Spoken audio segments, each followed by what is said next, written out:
payız gəldi qonaqlar kimi, soldu məhəbbətim yarpaqlar kimi.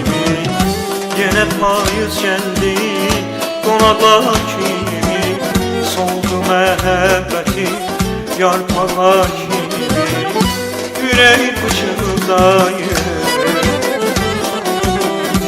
ürək pıçıldayır dodaqlar kimi, dodaqlar kimi.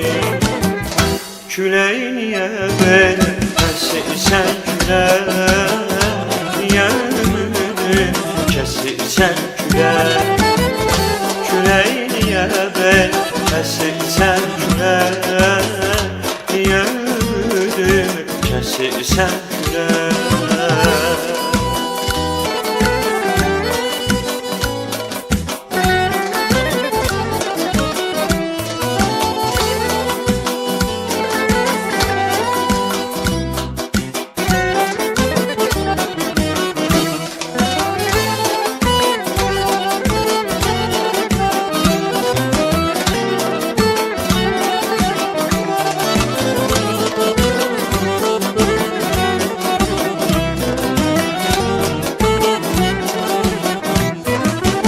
Sevgilim görüşə çağırmış məni, mən necə unutdum olub keçəni.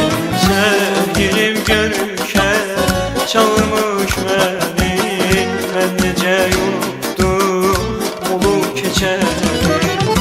O deyil astaca, o deyil astaca, sevirəm səni, sevirəm səni. Külək niyə belə əsirsən külək, niyə ümidimi kəsirsən külək.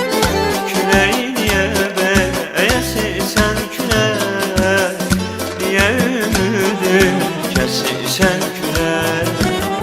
Külək niyə belə əsirsən külək, niyə ümidimi kəsirsən külək. Külək niyə belə əsirsən külək, niyə ümidimi kəsirsən külək.